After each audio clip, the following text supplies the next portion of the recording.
Price the Lord. കർത്താവായ യേശുക്രിസ്തുവിന്റെ നിസ്തുല്യ നാമം ഉയർത്തപ്പെടുമാറാകട്ടെ. HTCയുടെ USA-യിലുള്ള 4-ാം യാമത്തിൽ ഒരു പ്രാവശ്യം കൂടെ കർത്താവിന്റെ വചനവുമായി നിങ്ങളെ അഭിസംബോധന ചെയ്യാൻ കഴിയുന്നതിൽ വളരെ സന്തോഷിക്കുന്നു.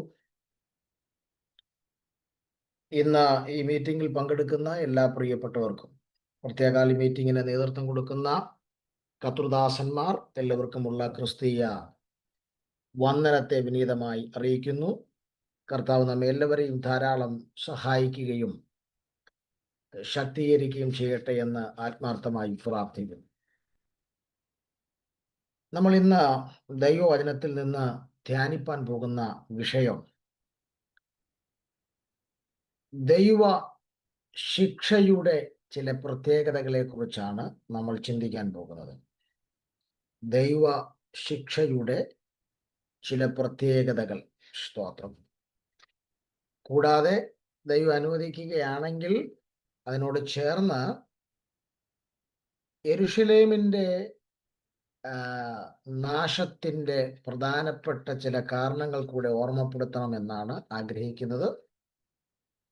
നമ്മൾ വിലാപങ്ങളുടെ പുസ്തകവും ഇരമ്യാവിന്റെ പുസ്തകവും ആധാരമാക്കിയാണ് ചിന്തിക്കുന്നത്. സ്തോത്രം. നമുക്കറിയാം, ഇസ്രായേലിന്റെ ചരിത്രത്തിൽ മായ്ക്കാൻ കഴിയാത്തൊരു മുറിവായി ഇന്നും അവശേഷിക്കുന്ന ഒരു സംഭവമാണ് യെരുശലേം നഗരത്തിന്റെ തകർച്ചയും യെരുശലേം ദേവാലയത്തിന്റെ നാശവും സംഭവിച്ചത്. അതിന്നും യഹൂദന് ദീർഘവർഷങ്ങൾക്ക് പുറകിലുള്ള ചരിത്രമാണെങ്കിലും അവരുടെ മനസാക്ഷിയിൽ മുറിവേൽപ്പിച്ച ഒരു വലിയ സംഭവമാണ്. സ്തോത്രം. അതിന് നെബൂഖദ്നേസറിനെ ദൈവം ഉപയോഗിക്കുന്നതായിട്ടാണ് കാണുന്നത്. ഈ നഗരം നശിപ്പിക്കാനും ഈ ആലയം പൊളിക്കാനുമൊക്കെയായി. അതിൻ്റെ കാരണങ്ങൾ നമുക്ക് തിരുവചനത്തിൽ കാണാൻ കഴിയുന്നുണ്ട്. സ്തോത്രം. വളരെ പെട്ടെന്ന് ദൈവം ചെയ്ത ഒരു കാര്യമല്ല അത്. ദീർഘകാലങ്ങളുടെ സമയം യഹൂദാജനത്തിന് മടങ്ങി വരാനും മാനസാന്തരപ്പെടാൻ കൊടുക്കുകയും കൂടെയുള്ള മുന്നറിയിപ്പുകളൊക്കെ കൊടുത്തിട്ടും അവർ അവരുടെ പാപത്തിൽ നിന്നും മടങ്ങി വരാതെ അതിൽ തുടർന്നപ്പോഴാണ് ദൈവം ഈ വിധ നടപടികളിലേക്ക് കടന്നത്. അതുകൊണ്ടൊരു കാര്യം ഞാൻ ആരംഭത്തിലേ പറയാം. ദൈവം ആരെയും പെട്ടെന്ന് ശിക്ഷിക്കുകയോ തകർക്കുകയോ നശിപ്പിക്കുകയോ ചെയ്യുകയില്ല. പകരം ദൈവം മാക്സിമം സമയം അതിപ്പോ ആർക്കാണെങ്കിലും ദൈവം അനുവദിച്ചു കൊടുക്കും. അതിനകത്ത് ഒരു മാറ്റം അവരിൽ ഇല്ലാതെ വരുമ്പോഴാണ്, ആ ദൈവത്തിന്റെ ദീർഘക്ഷമയുടെ പീരീഡ് അവസാനിക്കുമ്പോഴാണ് ദൈവം ശിക്ഷണ നടപടികളിലേക്ക് കടക്കുന്നത്. അതുകൊണ്ട് എന്തെങ്കിലും ഒരു പാപം ചെയ്തിട്ട് ശിക്ഷയൊന്നും കിട്ടുന്നില്ല എന്ന് കരുതി ആരും അത് ലൈസൻസ് ആക്കി എടുക്കരുത്. അത് ദൈവത്തിന്റെ ക്ഷമയുടെ പീരീഡിലാണ് നിങ്ങളിപ്പോൾ. സ്തോത്രം. ആ പീരീഡ് കഴിയുമ്പോൾ ഗുരുതരമായ അനന്തര ഫലങ്ങൾ പാപത്തിനുണ്ടാകും എന്നത് ദൈവമക്കൾ മനസ്സിലാക്കാതെ പോകരുത് എന്ന് പരിശുദ്ധാത്മാവിൽ ഞാൻ ഓർമ്മപ്പെടുത്തുകയാണ്. സ്തോത്രം. പക്ഷെ ഇവർക്ക് ഇഷ്ടം പോലെ സമയം കൊടുത്തു. അവർ മടങ്ങി വരാനോ പശ്ചാത്തപിക്കാനോ തയ്യാറായില്ല. മുന്നറിയിപ്പ് കൊടുത്ത പ്രവാചകന്മാരും അവർ ഉപദ്രവിക്കുകയാണ് ചെയ്തത്. സ്തോത്രം. അനന്തരമായി ദൈവം ബാബിലോണിൽ നിന്ന് നെബൂഖദ്നേസറിനെ വിളിച്ച് 3 പ്രാവശ്യമായി ഇവരെ പ്രവാസത്തിലേക്ക് കൊണ്ടുപോയി. 3-ാം പ്രാവശ്യം BC 586 യെരുശലേം നഗരം തകർന്നു, ദേവാലയം നശിപ്പിക്കപ്പെട്ടു. 70 വർഷത്തിലേക്ക് ജനം പ്രവാസത്തിലേക്ക് പോയി. എനിക്ക് തോന്നുന്നു ഞാൻ അതിൻ്റെ ചില കാരണങ്ങൾ നിങ്ങൾക്ക് തന്നെയാന്ന് തോന്നുന്നു നേരത്തെ സംസാരിച്ചിട്ടുണ്ടെന്ന് എനിക്ക് തോന്നുന്നു. സ്തോത്രം. ഇന്ന് നമ്മൾ പ്രാരംഭമായി ചിന്തിക്കാൻ പോകുന്നത് ദൈവം അവരെ ശിക്ഷിച്ചു എന്നുള്ളത് സത്യമാണ്. പക്ഷെ ആ ശിക്ഷയ്ക്ക് ചില പ്രത്യേകതകൾ ഉണ്ടായിരുന്നു. നമ്മൾ ഇതെന്തിനാ പഠിക്കുന്നത് വെച്ചാൽ ഇത് നമ്മുടെ ലൈഫുമായും ഈ കാലഘട്ടവുമായി നമ്മളൊന്ന് കമ്പയർ ചെയ്യുകയാണ്. ദൈവത്തിന്റെ ശിക്ഷയുടെ ചില പ്രത്യേകതകൾ. നമുക്ക് പെട്ടെന്ന് വിലാപങ്ങളുടെ പുസ്തകത്തിലേക്ക് വരാം. നമ്മുടെ ഈ വിഷയത്തിന്റെ പഠനത്തിന് നമ്മൾ ഉപയോഗിക്കുന്നത് 2 പുസ്തകങ്ങളാണ്. ഒന്ന് ഇരമ്യാവിന്റെ പുസ്തകവും ഒന്ന് വിലാപങ്ങളുടെ പുസ്തകവും. പ്രധാനമായും നമ്മൾ വിലാപങ്ങളുടെ പുസ്തകങ്ങളാണ് ശ്രദ്ധിക്കുന്നത്. എന്നാൽ ചില വിഷയങ്ങളുടെ പശ്ചാത്തലം ഇരമ്യാവിന്റെ പുസ്തകത്തിലായതുകൊണ്ട് നമ്മൾ അതിലേക്ക് സമയമുണ്ടെങ്കിൽ നമ്മൾ കയറും. സ്തോത്രം. നമുക്ക് പ്രാരംഭമായി ഈ ദൈവശിക്ഷയുടെ ചില പ്രത്യേകതകളെ കുറിച്ച് മനസ്സിലാക്കാൻ ഒന്നാമത് നമുക്ക് വിലാപങ്ങളുടെ പുസ്തകം 2-ാം അധ്യായത്തിന്റെ 2-ാമത്തെ വാക്യത്തിലേക്ക് പ്രാരംഭമായി പ്രവേശിക്കാം. വിലാപങ്ങളുടെ പുസ്തകം 2-ാം അധ്യായത്തിന്റെ 2-ാമത്തെ വാക്യം. സ്തോത്രം. അവിടെ വളരെ വ്യക്തമായിട്ട് രേഖപ്പെടുത്തിയിരിക്കുന്ന ചില വിഷയങ്ങളുണ്ട്. സ്തോത്രം. നമുക്ക് ആ വിഷയങ്ങളിലേക്കാണ് നമ്മൾ പ്രവേശിക്കുന്നത്. വിലാപങ്ങളുടെ പുസ്തകം 2-ാം അധ്യായത്തിന്റെ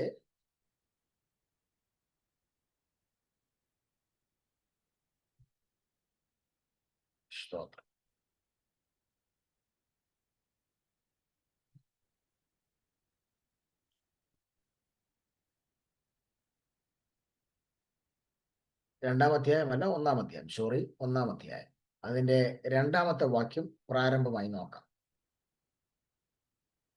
രാത്രിയിൽ അവൾ കരഞ്ഞുകൊണ്ടിരിക്കുന്നു, അവളുടെ കവിൾത്തടങ്ങളിൽ കണ്ണുനീർ കാണുന്നു. അവളുടെ സകല പ്രിയന്മാരിലും അവളെ ആശ്വസിപ്പിക്കാൻ ആരുമില്ല.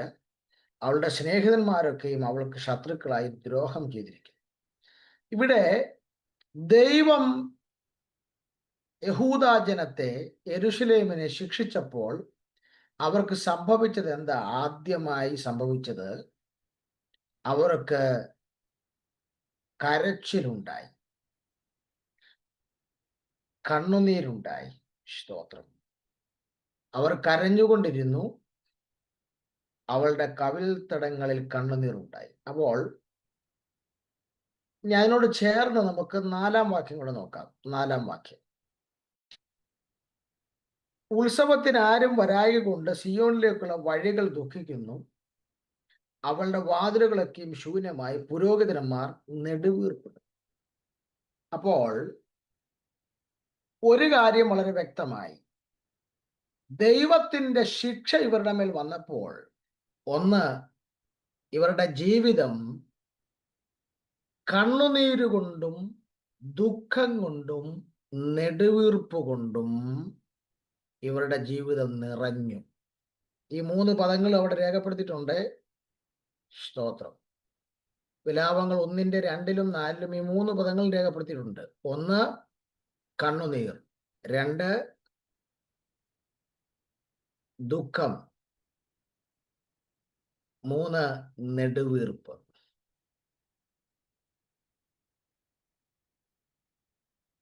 ഞാൻ നിങ്ങളോട് ആത്മാവിൽ പറയാം, ദൈവം നിങ്ങളെ ശിക്ഷിക്കുന്നതാണെങ്കിൽ നിങ്ങൾക്ക് വരുന്ന ഈ കണ്ണുനീരിൽ നിന്നും, ഈ ദുഃഖത്തിൽ നിന്നും, നെടുവീർപ്പിൽ നിന്നും നിങ്ങളെ രക്ഷിക്കാൻ ദൈവത്തിനല്ലാതെ ഈ ഭൂമിയിൽ ആർക്കും കഴിയില്ല. സ്തോത്രം. ഒന്നുകൂടെ ഇറങ്ങി പറയാം. ദൈവം ഒരാളെ ശിക്ഷിക്കുമ്പോൾ ദൈവത്തിനല്ലാതെ ആർക്കും അവരെ സഹായിക്കാൻ കഴിയാത്തൊരവസ്ഥയിലേക്ക് ദൈവം അവരെ കൊണ്ടുചെന്ന് എത്തിക്കും. ചില ആളുകൾക്ക് വേണ്ടി കണ്ടില്ലേ, നമ്മൾ എത്ര ഉപവസിച്ചാലും, എത്ര പ്രാർത്ഥിച്ചാലും, എത്ര അവരുടെ വീട്ടിൽ യോഗങ്ങൾ വെച്ചാലും രക്ഷപ്പെടുകയില്ല. അവരുടെ കണ്ണുനീരും ദുഃഖവും നെടുവീർപ്പും മാറുകയില്ല. അത് പാസ്റ്റർമാരുടെ കുറ്റമല്ല, അത് സഭയുടെ കുറ്റമല്ല. പിന്നെ ദൈവത്തിന്റെ കരം അവർക്ക് നേരെ ശിക്ഷ വിധിച്ചിരിക്കുകയാണ്. അതിനു മുമ്പ് ഒത്തിരി അവസരങ്ങളും മുന്നറിയിപ്പുകളും വാണിങ്ങളും ഒക്കെ കൊടുത്തിട്ടാണ് ദൈവം അതിലേക്ക് കടന്നത്. ഇപ്പോൾ അവർക്ക് വന്നിരിക്കുന്ന ഈ കരച്ചിലിൽ നിന്നോ ഈ ദുഃഖത്തിൽ നിന്നോ നെടുവീർപ്പിൽ നിന്നോ ദൈവത്തിനല്ലാതെ ആർക്കും അവരെ രക്ഷിക്കാൻ കഴിയാത്ത അവസ്ഥയിലേക്ക് അവരെ കൊണ്ടുവന്നു. ദൈവം നിങ്ങളെ പൂട്ടുകയാൽ IPC-കാരും കാണുകയില്ല, ചർച്ചക്കൂടുകാരും കാണുകയില്ല, ഷാരൂഖ്കാരും കാണുകയില്ല, പാസ്റ്റർമാർ പോലും ഫോൺ എടുക്കാൻ മടിക്കും. സത്യമായി ഞാൻ പറയാം. ചില ആൾക്ക് വേണ്ടിയൊക്കെ പ്രാർത്ഥിച്ചിട്ട് നമ്മൾ തന്നെ മടുക്കും. അവസാനം വിളിച്ച അവരുടെ ഫോൺ കോൾ കാണുമ്പോഴേ നമുക്ക് ടെൻഷനാവും. കാരണം വിടുതലില്ല. എന്താ അവരോട് പറയുന്നത്? എനിക്ക് അങ്ങനെ അറിയാവുന്ന 2 വിഷയങ്ങളുണ്ട്. ഈ വിലാപങ്ങളുടെ പുസ്തകങ്ങൾ പഠിച്ചപ്പോഴാണ് എനിക്ക് മനസ്സിലായത്, ദൈവത്തിനല്ലാതെ ഭൂമിയിൽ ആർക്കും അവരെ സഹായിക്കാൻ കഴിയാത്തൊരവസ്ഥയിലേക്ക് ദൈവം അവരെ കൊണ്ടുവന്ന് നിർത്തും. സ്തോത്രം. ഇത് ദൈവശിക്ഷയുടെ ഭാഗമാണ്. ഈ കണ്ണുനീര്, ഈ ദുഃഖം, ഈ നെടുവീർപ്പ് മാറണമെങ്കിൽ അത് ദൈവശിക്ഷയുടെ പ്രത്യേകതയിൽ ഒന്നാണ്. ഇത് മാറണമെങ്കിൽ ചിലപ്പോൾ ഉപവസിച്ചാലോ പ്രാർത്ഥിച്ചാലോ മാറിയെന്ന് വരില്ല. ഇത് മാറണമെങ്കിൽ അത് വിധിച്ചവന് കരുണ തോന്നേണ്ടതിനു വേണ്ടി അവന്റെ മുമ്പ് ആ ഹൃദയം തുറന്ന് പാപമേറ്റുപറഞ്ഞ് കരയാൻ നാം വിധേയപ്പെടണം. സ്തോത്രം. ഇനി രണ്ടാമത്, ഈ ദൈവശിക്ഷയുടെ മറ്റൊരു പ്രത്യേകത നമ്മൾ വായിച്ച 2-ാം വാക്യത്തിലുണ്ട്. വിലാപങ്ങൾ 1:2 എഴുതിയിട്ടുണ്ട്. അവളുടെ സകല പ്രിയന്മാരിലും അവളെ ആശ്വസിപ്പിക്കാൻ ആരുമില്ല.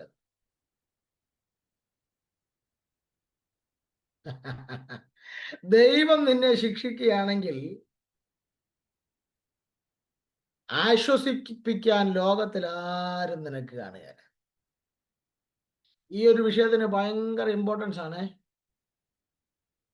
ഇപ്പൊ ദൈവം എന്നെ ശിക്ഷിക്കാതിരിക്കട്ടെ, ഇപ്പൊ റീജാനോ, പ്രിയ കത്രുദാസും, ബിജു മാത്യു, ഇവരൊക്കെ എൻ്റെ ഏറ്റവും അടുത്ത പ്രിയന്മാരാ, സ്നേഹിതന്മാരാ. പക്ഷേ ഫാമിലി ഫ്രണ്ടൊക്കെ ആയിരിക്കാം പലരും. പക്ഷേ ദൈവം ശിക്ഷിക്കുന്നെങ്കിൽ ആശ്വസിപ്പിക്കാൻ ഈ പ്രിയന്മാരാരും വരികയില്ല, ഇവരാരും കാണുകയില്ല. ഇപ്പൊ ദൈവം ശിക്ഷിക്കാതെ വരുന്നൊരു വിഷയമാണെങ്കിൽ, ഓർഡിനറി ആയിട്ട് വരുന്നൊരു വിഷയമാണെങ്കിൽ, ഇപ്പൊ നമ്മള് ബ്രദറെ സാരയില്ല, പ്രാർത്ഥിക്കാം, ഞങ്ങൾ കൂടെ ഉണ്ട് എന്നൊക്കെ പറയും. പക്ഷേ ദൈവത്തിന്റെ ശിക്ഷയാണെങ്കിൽ നീ പ്രതീക്ഷിച്ചവരാരും വരികയില്ല നിന്നെ ആശ്വസിപ്പിക്കാൻ. ഞാൻ ഈ ഒരു കാര്യത്തിന് ഒത്തിരി പ്രാധാന്യം കൊടുക്കുന്നുണ്ട്. കാരണം ഈ വിഷയം വളരെ ഗൗരവമായിട്ട് ഈ പുസ്തകത്തിൽ എഴുതിയിട്ടുണ്ട്. ഈ ഒരു വിഷയം വേറെ പല വാക്യങ്ങൾ എഴുതിയിട്ടുണ്ട്. ഞാൻ ആ വാക്യങ്ങളൊക്കെ ഒന്ന് ചൂണ്ടിക്കാണിക്കാം. അപ്പം നമുക്ക് ഇതിന്റെ ഗൗരവത്വം മനസ്സിലാകും. ഈ 7-ാം വാക്യത്തിലേക്ക് വന്നേ നമുക്ക് നോക്കാം. 7-ാം വാക്യം 1:7. അവിടെയും പറയുന്നു, സഹായിപ്പാൻ ആരുമില്ലാതെ അവളുടെ ജനം വൈരിയുടെ കയ്യിൽ അകപ്പെട്ടപ്പോൾ. കണ്ടോ, സഹായിപ്പാൻ ആരുമില്ലാത്ത അവസ്ഥ. ഇനി നിങ്ങൾ 9-ാം വാക്യം നോക്കിയേ, അവളെ ആശ്വസിപ്പിപ്പാൻ ആരുമില്ല. കണ്ടോ. 17-ാം വാക്യം നോക്കിയേ, അവളെ ആശ്വസിപ്പിപ്പാൻ ആരുമില്ല. 21-ാമത്തെ വാക്യം നോക്കിയേ,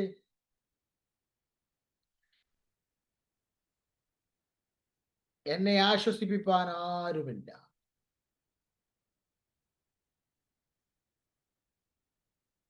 തീർന്നില്ല. 5-ാം അധ്യായത്തിലേക്ക് വരുമ്പോൾ 8-ാം വാക്യത്തിൽ പറയുന്നു, അവരുടെ കയ്യിൽ നിന്ന് ഞങ്ങളെ വിടുവിപ്പാൻ ആരുമില്ല. ഇപ്പൊ എത്ര വാക്യത്തിലായി ഇത് പറഞ്ഞിരിക്കുന്നതിനകത്ത്. ഞാൻ ഈ പറയുന്നതിന്റെ ആ മാധുര്യം നിങ്ങൾക്ക് മനസ്സിലാകുന്നുണ്ടോ എന്ന് എനിക്ക് അറിയത്തില്ല. വചനം നമ്മൾ വിചാരിക്കുന്ന പോലെ അല്ല. ഞാൻ ഈ വചനത്തിലേക്ക് നമ്മൾ ശരിക്ക് കയറിയ പിന്നെ നമുക്ക് മറ്റ് ഗിഫ്റ്റുകളോടൊന്നും അത്ര ഇമ്പോർട്ടൻസ് വരത്തില്ല. കാരണം അതൊന്നും തെറ്റല്ല, പക്ഷേ അതിന്റെ ടേസ്റ്റ് ഭയങ്കരമാ. ഒരു മനുഷ്യനും സഹായിക്കാൻ കഴിയാത്ത അവസ്ഥ. ഇപ്പൊ എനിക്കിപ്പോ എന്നെ സഹായിക്കാനുള്ള സോഴ്സ് റേച്ചാൻ്റെ കണ്ടേക്കാം, പക്ഷെ നിങ്ങൾക്ക് തോന്നുകയാൽ എന്നെ സഹായിക്കാൻ ദൈവം അനുവദിക്കത്തില്ല. ചിലരൊക്കെ പറഞ്ഞു കേട്ടിട്ടുണ്ട്, അവരൊക്കെ വിചാരിച്ചായിരുന്നു ഞങ്ങളുടെ മക്കളെ രക്ഷപ്പെടുത്തായിരുന്നു, അവരൊക്കെ വിചാരിച്ചായിരുന്നു. അവര് വിചാരിക്കില്ല. അവര് വിചാരിക്കണമെങ്കിൽ ദൈവം സമ്മതിക്കണം. ദൈവം അനുവദിക്കത്തില്ല. ദൈവത്തിനല്ലാതെ ആർക്കും നിങ്ങളെ സഹായിക്കാൻ കഴിയാത്ത അവസ്ഥയിലേക്ക് ദൈവം കൊണ്ടുവരും.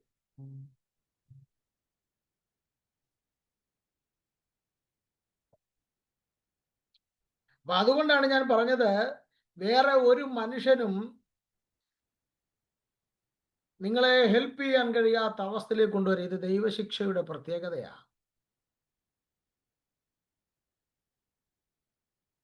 ഞാന് ഇപ്പൊ ഇതൊക്കെ പറയുമ്പോ ഞാനും പണ്ട് ഒരു സാധാരണ വിശ്വാസിയെ പോലെ ഇരുന്നൊക്കെ ആലോചിച്ചിട്ടുണ്ട് പലതും.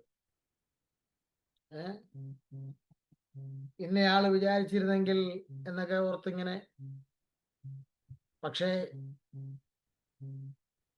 അത് ദൈവശിക്ഷയാണോന്നില്ല. നമുക്ക് സാധാരണ ലൈഫിൽ ഉണ്ടാകുന്ന ചില ഞെരുക്കങ്ങളും കഷ്ടതകളിലൊക്കെ. പക്ഷെ ദൈവം ഒരാളെ ശിക്ഷിക്കുകയാണെങ്കിൽ ഉലകത്തിൽ ആരും അവരെ സഹായിക്കാൻ ഉണ്ടാകത്തില്ല. കാരണം ദൈവം സഹായം വരുന്ന എല്ലാ സോഴ്സും അടച്ചിട്ടേ ദൈവം ഒരാളെ ശിക്ഷിക്കത്തുള്ളൂ. ആരെയും കുറ്റം പറയണ്ട. ഒറ്റ മാർഗമേ ഉള്ളൂ, ശിക്ഷ വിധിച്ചവന്റെ കാൽക്കൽ വീഴുക. നമ്മുടെ കുഴപ്പനാഴ്ച സകല പ്രശ്നങ്ങളും പിശാചിന്റെ പടലിക്കോട്ട് വെച്ച് കെട്ടി എല്ലാം ബന്ധനമാക്കി പറയുന്ന ഒത്തിരി പ്രവാചകരും പ്രഭാഷകരും കൊണ്ട് നിറഞ്ഞിരിക്കുകയാണ്. എനിക്ക് നന്നായിട്ടറിയാം, ചിലതൊക്കെ പ്രവചിച്ചിട്ട് വർഷങ്ങളായിട്ട് ഒരു മാറ്റവും ഇല്ലാതെ ചില അവസ്ഥകളിൽ തുടരുന്ന പലരും എനിക്കറിയാം. കുഞ്ഞെ, ദൈവത്തിന്റെ ശിക്ഷയാണ് വരുന്നതെങ്കിൽ നിന്നെ ആർക്കും സഹായിക്കാൻ കഴിയില്ല. അതിന് ഉപവാസ പ്രാർത്ഥന വെച്ചുകൊണ്ട് കാര്യമില്ല. അതിന് നെടുമ്പാട് വീഴണം ശിക്ഷ വിധിച്ചവന്റെ കാൽക്കൽ. സ്തോത്രം. ഇനി മൂന്നാമത്തെ കാര്യത്തിലേക്ക് വരാം. മൂന്നാമത്തെ കാര്യം, സ്തോത്രം. വിലാപങ്ങളുടെ പുസ്തകം 1-ാം അധ്യായത്തിന്റെ 7-ാം വാക്യത്തിൽ അവിടെ ഒരു പദം എഴുതിയിട്ടുണ്ട്. സഹായിപ്പാൻ ആരുമില്ലാതെ അവളുടെ ജനം വൈരിയുടെ കയ്യിൽ അകപ്പെട്ടപ്പോൾ വൈരികൾ അവളെ നോക്കി അവളുടെ നാശത്തെക്കുറിച്ച് ചിരിച്ചു. എന്താ അതിന്റെ അർത്ഥം? ദൈവത്തിന്റെ ശിക്ഷയാണെങ്കിൽ ആ ശിക്ഷയുടെ മൂന്നാമത്തെ പ്രത്യേകത, ശത്രുക്കൾ നിന്നെ നോക്കി ചിരിക്കാനുള്ള ഇടയായി തീരും. നിന്റെ ശത്രുക്കൾക്ക് നിന്നെ നോക്കി ചിരിക്കാനുള്ള അവസരമുണ്ടാകും ദൈവത്തിന്റെ ശിക്ഷയാണെങ്കിൽ. എന്നാൽ ഇത് ദൈവം ശിക്ഷിക്കാത്ത വന്ന ചില വിഷയങ്ങളാണെങ്കിൽ ശത്രു നിന്നെ നോക്കി ചിരിക്കുന്നതിന് മുമ്പ് ദൈവം നിന്നെ ആ വിഷയത്തിനകത്തുനിന്ന് പുറത്തു കൊണ്ടുവരും, റിലീസ് ചെയ്യും. ഇപ്പോൾ നോക്കിയേ, തകർന്നു വീണ യെരുശലേമിനെ നോക്കി, യെരുശലേം ദേവാലയത്തെ നോക്കി ജാതികൾ പലരും കൈകൊട്ടി പരിഹസിച്ചുകൊണ്ട് പോകുന്നതിന്റെ ചിത്രം 1-ാം അധ്യായത്തിൽ യിരെമ്യാവ് കണ്ടു. അവര് ചോദിക്കുകയാണ്, മഹത്വപൂർണമായിരുന്ന നഗരം എങ്ങനെയാണ് ശൂന്യമായി പോയത്? എങ്ങനെയാണ് മതിലില്ലാതെ തുറന്നു കിടക്കുന്ന ഈ നഗരത്തിലേക്ക് ജാതീയ ആളുകൾ കയറുന്നു, കാട്ടുമൃഗങ്ങൾ കയറുന്നു? സ്തോത്രം. ആനന്ദപൂർണമായിരുന്ന യെരുശലേം നഗരം ദോയ കിടക്കുന്നു, ചണ്ടിക്കൂമ്പാരം പോലെ തകർന്നു പോയി. വൈരികൾ ചിരിക്കുന്നു. പാസ്റ്ററാണെങ്കിലും പ്രവാചകനാണെങ്കിലും വിശ്വാസിയാണെങ്കിലും ദൈവം പല കാര്യങ്ങൾക്കും ദൈവം നിനക്ക് സമയം തന്നിട്ട് മടങ്ങി വന്നില്ലെങ്കിൽ ഫൈനലി ദൈവത്തിന്റെ ശിക്ഷ വന്നു കഴിഞ്ഞാൽ നിന്റെ വൈരികൾ നിന്നെ നോക്കി ചിരിക്കാനുള്ള അവസരം ദൈവം ഒരുക്കും. ചില ആളുകൾക്കൊരു കുഴപ്പമുണ്ട്, അവരോട് എത്ര വചനത്തിലൂടെ നമ്മൾ മടങ്ങിയവരവന്റെ ദൂത് പറഞ്ഞാൽ അവർ അവരുടെ ദൂതായിട്ട് എടുക്കുകയല്ല, അത് വേറെ വല്ലവരുടെയൊക്കെ ആക്കി എടുക്കും. ചില ആളുകൾ പ്രവാചകന്മാരുടെ അടുത്തൊന്നും മാറുകയല്ല, പക്ഷെ പ്രവാചകന് ഈ പാവമൊന്നും വെളിപ്പെടണമെന്നില്ല. പ്രവാചകൻ മഞ്ഞു പെയ്യുന്ന കാര്യമൊക്കെ പറയുള്ളൂ. പാപം വെളിപ്പെടാത്തതിന്റെ കാര്യം എന്താണെന്നറിയാവോ? പ്രവാചകന്റെ കുറ്റമല്ല. ഞാനൊരു വാക്യം ചൂണ്ടിക്കാണിക്കാം. സ്തോത്രം.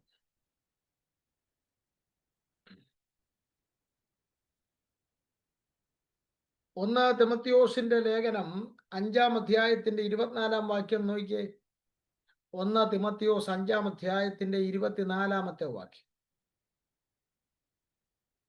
ചില മനുഷ്യരുടെ പാപങ്ങൾ വിസ്താരത്തിനു മുമ്പേ തന്നെ വെളിവായിരിക്കുന്നു.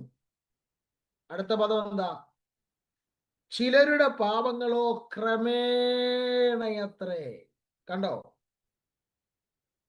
ചിലരുടെ പാവങ്ങൾ വളരെ പെട്ടെന്ന് വെളിപ്പെടുത്തും ദൈവം. എന്നാൽ ചിലരുടെ പാവങ്ങൾ എങ്ങനെയാണ്? ക്രമേണയത്ര, ഉടനെ അങ്ങ് വെളിപ്പെടുകയല്ല.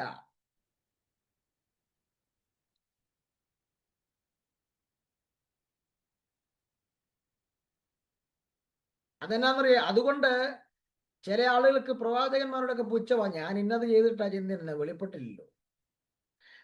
പ്രവാചകന്റെ കുറ്റമല്ല, ദൈവം നിന്റെ പാപം പെട്ടെന്ന് വെളിപ്പെടുത്താൻ ഉദ്ദേശിക്കുന്നില്ല, ക്രമേണ. എന്തിനാണെന്നറിയാമോ? നിനക്ക് മടങ്ങി വരാനുള്ള സമയം ദൈവം അനുവദിക്കുക.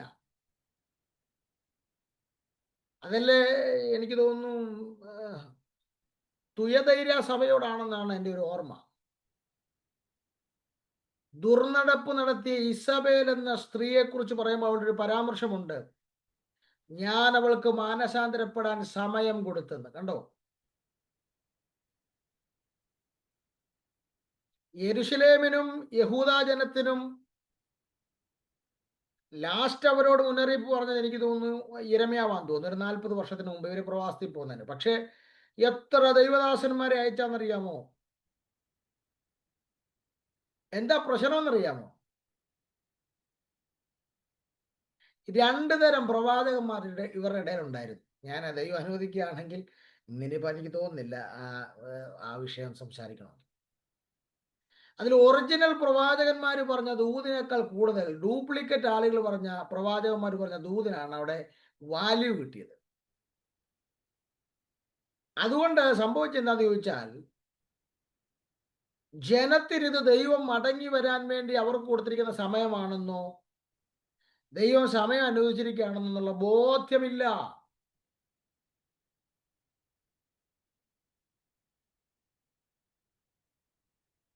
ദൈവം ശിക്ഷിച്ചപ്പോൾ എന്താ സംഭവിച്ചത്?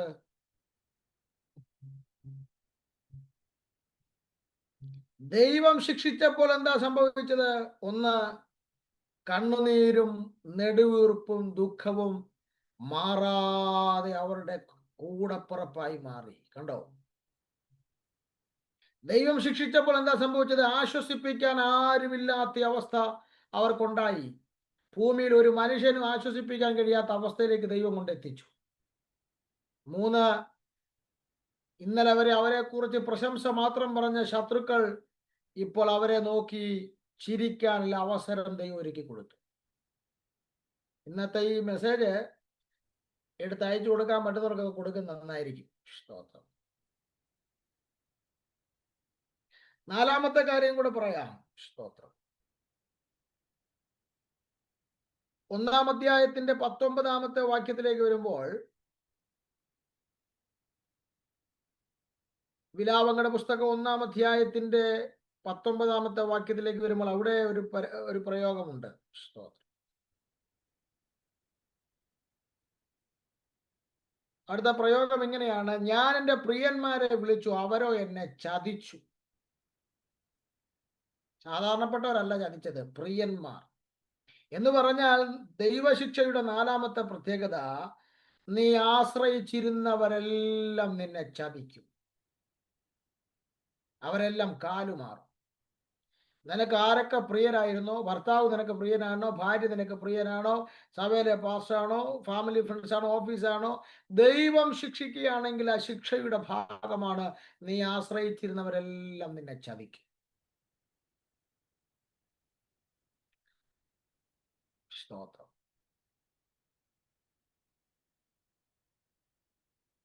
സ്തോത്രം.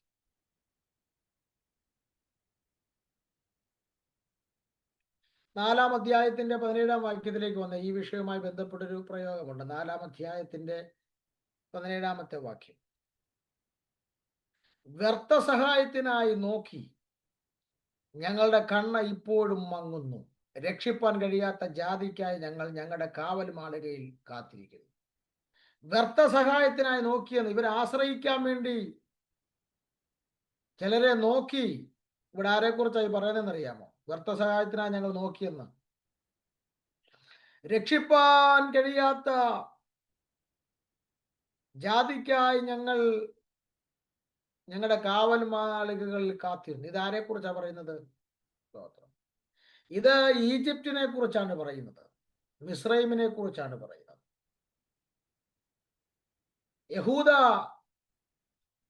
യഹൂദാജനം സഹായത്തിനു വേണ്ടി ഈജിപ്തിനെ ആശ്രയിച്ചു, മിസ്രൈമിനെ ആശ്രയിച്ചു. അതിന്റെ ചരിത്രം നിങ്ങൾ യിരെമ്യാവിന്റെ പുസ്തകത്തിൽ വിശദമായി പറയുന്നു. പക്ഷേ മിസ്രൈം അവരെ ചതിച്ചു കളഞ്ഞു. മിസ്രൈമിനെ സഹായിക്കണമെന്നുണ്ടെങ്കിലും ദൈവം സമ്മതിക്കുകയല്ലോ. കാരണം ഇത് ദൈവശിക്ഷയുടെ ഭാഗമല്ലേ? അതെ, ആശ്രയിച്ചവരെല്ലാം ചതിച്ചു കളഞ്ഞു. പണ്ട് ഞാൻ എൻ്റെ വാക്കുകളോട് നിർത്തുക. സ്തോത്രം. ഇന്നത്തേക്ക് ഇത് മതിയല്ലോ റേച്ച. ഈ 4 കാര്യം മതി ധ്യാനിക്കാൻ.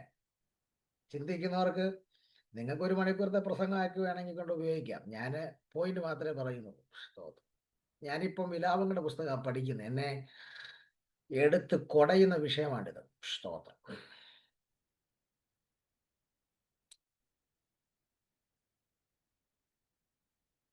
ദൈവം ശിക്ഷിച്ചാൽ എങ്ങനെ ഇരിക്കും? ആ ദൈവശിക്ഷയുടെ പ്രത്യേകത എന്താണ്? ദുഃഖവും കണ്ണുനീരും നെടുവീർപ്പും വിട്ടൊഴിയാതെ പിന്തുടരും.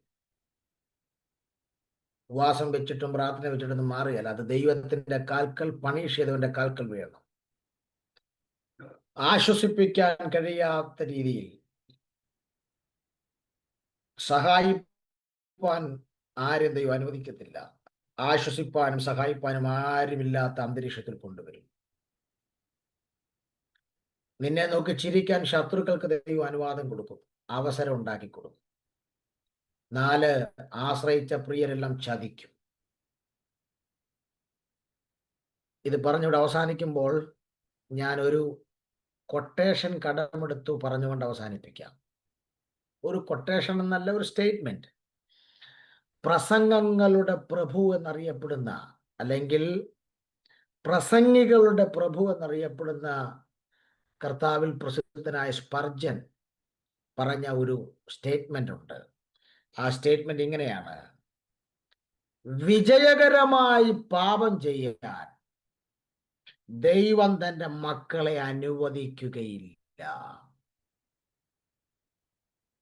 വിജയകരമായി പാപം ചെയ്യാൻ ദൈവം തന്റെ മക്കളെ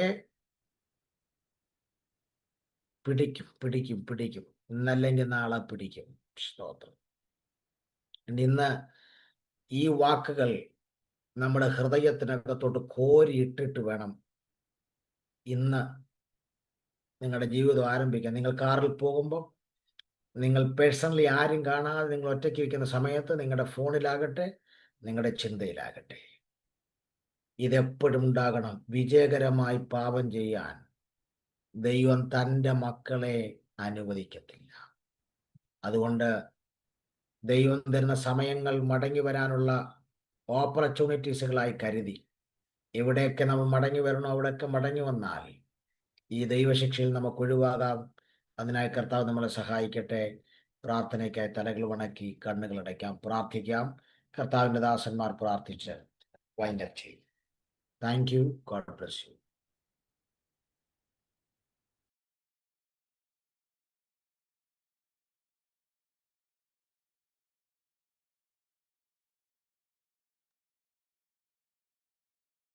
Praise the Lord. Hallelujah.